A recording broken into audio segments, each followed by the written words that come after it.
Hello and welcome to another edition of Death Valley Life, my weekly vlog wherein I chronicle my latest misadventures in moving to my Death Valley compound. Now, since I last made an episode of Death Valley Life, a lot has changed. Well, it's been a full week and it's been a busy week. My sister is over there getting ready, sorting things out for this big rummage sale we're going to tomorrow. It's like a little community rummage sale right down the street to raise money for the fire department. So we're getting together a bunch of stuff to sell there. Now, some of it is stuff that came with the house. As you've seen in past episodes, we inherited a lot of crap. But a lot of it is just stuff that we brought out here ourselves. Unfortunately, well, I didn't really have time to go through my stuff before I came out here. So, well, I just brought way too much stuff. But all that being said, I've done what I could unpacking, and we actually made a lot of progress getting the house looking more like a house. Let's go take a look. Okay, everybody, hold on to your hats, because you're going to be blown away. Well, maybe not. It still looks like a pretty big mess, I know. But it's a lot better than it was. At least we got our couch set up. Well, let me see if I can zoom out a little bit. Couch set up. Well, we got one of our mannequins playing the glockenspiel. We got all of our musical instruments out and ready. Got the record player set up with some really cool old vintage albums ready to rock. Oh, look at that, the reflection of my mannequin's booty on this old Bobby Roberts Happy Music for Happy People album. These are actually some really cool album covers. Look at this. Let me go back into a regular. Peggy Lee Spice. This one here, I don't know if you can see. It's Jackie Gleason. You know the guy from the Honeymooners? Well, I guess he used to produce albums, and this one's called Music, Martinis, and Memories. And this beautiful lady's like crying into her martini at the bar. And then, of course, some ever popular Ray Conniff stuff. This is my Beethoven statue that we painted. Oh, don't mind me. That's just a copy of my book, Escape from Panty Creek. A perennial classic. Right, Hans? That's Hans. I got this all-white mannequin from a friend who had a pants manufacturing company. And he's kind of creepy because he doesn't have any features. So we kind of want to paint, at least paint his eyes and put some color on his lip. And then maybe we'll post him outside, like sort of like a sentry guarding the compound. But we thought his name should be Hans, because he just looks very, well, you know. Anyway, we also moved the piano in here, which, that was a job in and of itself. Huge thanks to my friend Rick, who came out here to stay for a few days and helped us with that. I can't believe he did most of it himself. My sister and I tried to help him, but we dragged that piano from our office down the hall there, and it wouldn't fit around the corner just to bring it down the hall. So we had to take it out the back door, all the way around the yard, up the front steps, and into the living room. And somehow we did it without breaking anything or anybody injuring themselves. So again, Rick, thank you. Moving away from the piano, well, obviously there's still some stuff we need to go put out in the outbuildings. We're just trying to jam stuff in everywhere. Gosh, over here in this corner, we set up a bar. Oh, whoopsie. I gotta be careful shooting stuff in my house because there's so much. I have an irreverent sense of humor, and so things that I don't think are offensive are probably like super offensive to some people. So if you do see something in the background that freaks you out, well, maybe you're watching the wrong channel. I don't know. Sorry. I'll try not to show anything too obscene, and yes, to that end, I'm going to only shoot from here down. Anyway, over here, we put up a dining room table, and we kind of got like the kitchen area more organized. Got my chest here and our drawers full of... Well, there's no closets in this house. I mean, there's a closet in the bedroom and a closet in the office, like those sliding closets. But there's no coat closet. There's no pantry. There's no place to keep your vacuum cleaner. There's no closets. So we're using this dresser to, like, store all our guest bedding and linens and, well, stuff that you would normally have a closet to store.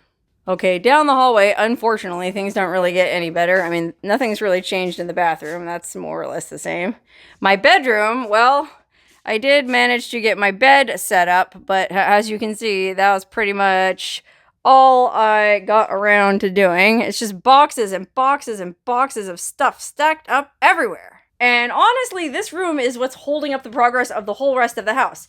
I can't really put everything together in here, which, you know, a lot of these things would go in the drawers of this dresser and in the drawers of my vanity and in the closet, but I can't really put anything in the closet because the closet isn't finished. I want to drywall it first, and it just has concrete floor. So I want to finish that out, and I still have to put the baseboards around the bottom of the walls. So I feel like there's no sense in really unpacking anything until I do that, because I'm going to have to move everything out of here to do that. Anyway, I guess the long and the short of it is, it's just like a big, complicated Rube Goldberg contraption where one thing has to do something to make the next thing, to do something to make the next thing, if that makes sense. Like, I gotta finish the closet so I can put everything together in this room, and then once I've put everything together in this room, well, then I can finally get around to making some sense of this god-awful mess of an office. Now, we did make quite a bit of progress in here. My sis got her desk set up right here. Again, I'm gonna zoom out so you can see wide angle. There's my sister's work area. And then over here in this corner is my work area. Got my little nook carved out. Then over here is where my sister is sleeping. This is kind of her bedroom. Remember, she's supposed to live in the casita out here, which she's in there right now trying to clean out, but it's basically a total teardown. And I showed it briefly in my last vlog. I'll go in detail into the casita maybe next week and show you why. I mean, because looking at it from the outside, you might go, well, how's that a total teardown? You know, like, it really doesn't look that bad from the outside, but believe me, it's bad. And I'll get into detail on that next week. But for now, my poor sis is having to sleep on our futon here in the office. It's her little nightstand. And then she's taking up this side of the closet. And then I have to try and jam all my stuff into the other side of the closet. Which, remember, I'm coming from a place where I had an entire dressing room and an office and a bedroom all to myself. So it's really hard for me to get everything in there. And in fact, all my clothes are still in these giant bags. And it's a mess. So things are kind of in a holding pattern until I can finish out my closet in my bedroom. But unfortunately, I don't even have any time for that because, oh my gosh, look at my calendar. I mean, I sat down and kind of mapped out things that I have to do every day. And of course, I have to spend 2 days a week editing, and I have to spend 2 days a week shooting videos. So that's 4 days a week right there. And on top of all that, I'm having to devote time to my place in Vegas that I'm still kind of cleaning and dealing with, and while trying to unpack here, and then going to this rummage sale, and I've got some other stuff coming up at the Elmer Opera House. Oh, I don't have any time to do my baseboards or my closet until November 17th. Really not good, but it's a pretty minor problem to have, all things considered. I mean, some people have it a lot worse. In fact, many people have it a lot worse than I do. And one of those people just happens to have moved in on our property. I'll show you what I'm talking about.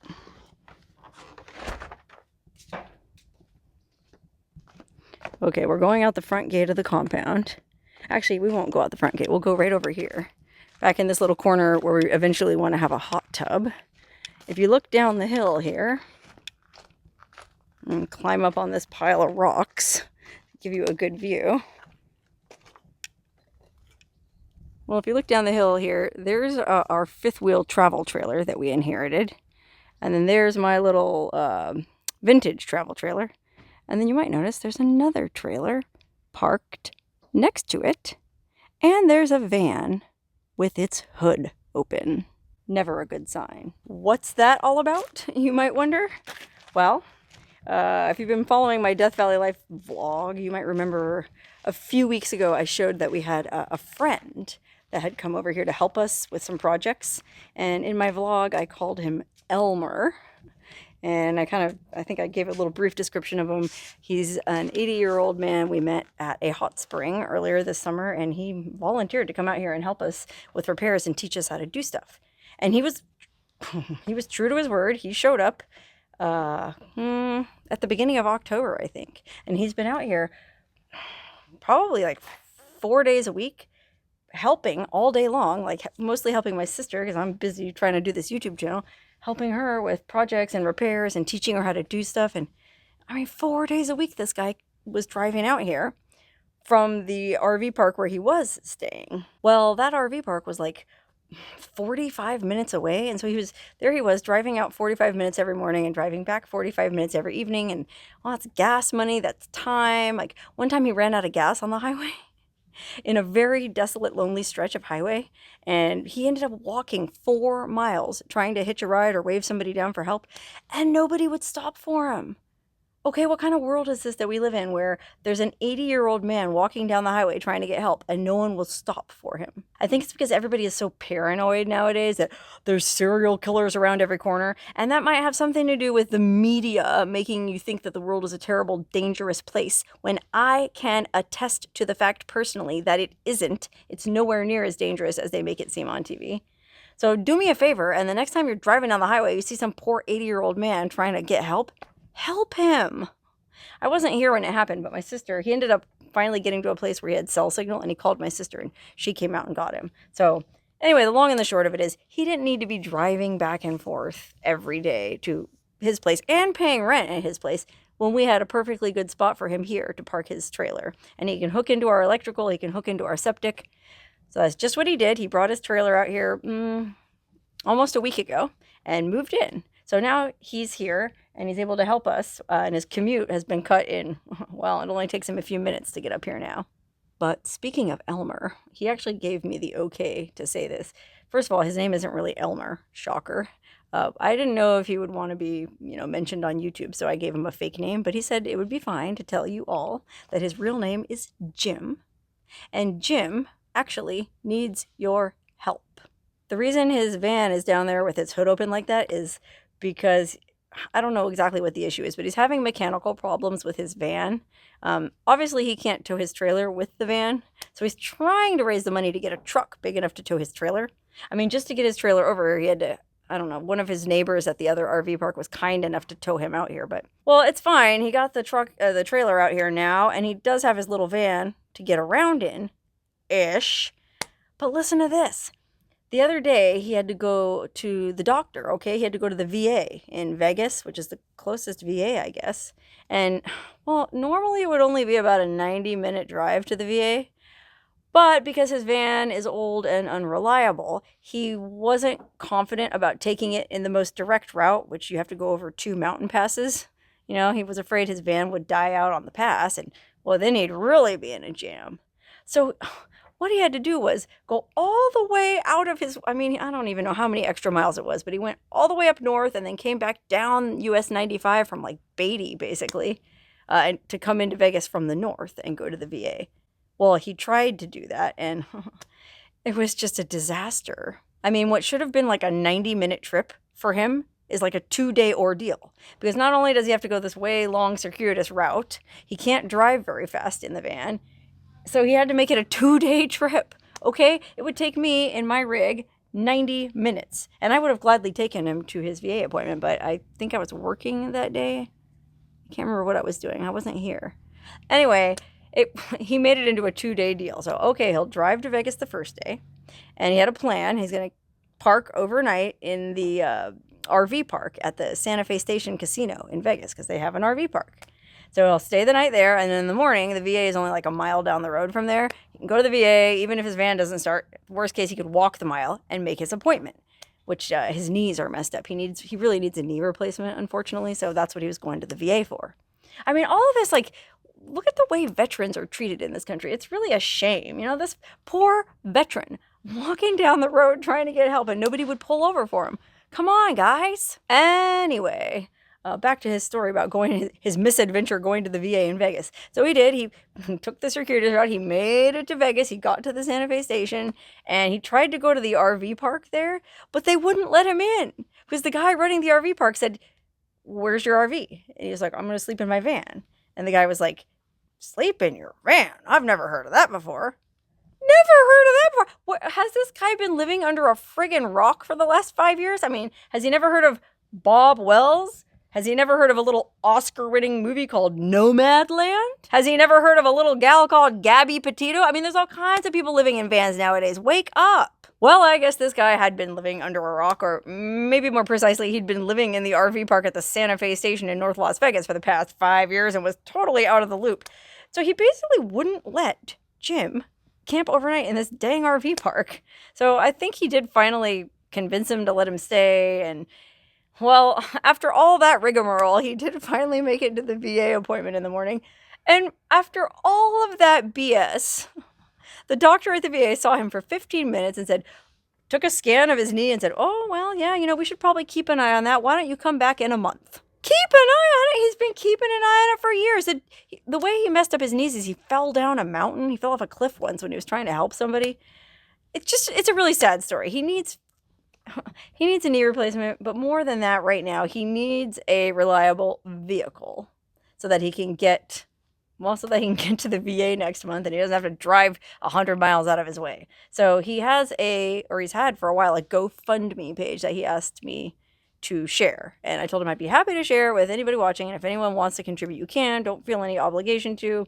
I mean, we'll figure it all out. But the whole reason two reasons I'm sharing this whole story. One, obviously I want to get Jim some help if I can. But two, it's really just it goes back to my point about him walking down the highway and no one stopping to pick him up. I mean, is this what our society has come to? Everyone's so paranoid and terrified and suspicious of one another that, you won't stop for a guy on the road. Like, you won't let a guy camp in your RV park because he's in a minivan. Like, yeah, man, come on. I know it's not good to be too trusting and too naive, but it's also not good to have a closed off, hardened heart. So if you take away anything at all from this video, I want it to be that. You should still approach the world with an open heart, no matter what's going on in the world or what they tell you is going on in the world or what you see on the TV is going on in the world. Well, the real world is sometimes totally different. And the real world is often totally beautiful. Unlike the interior of our house.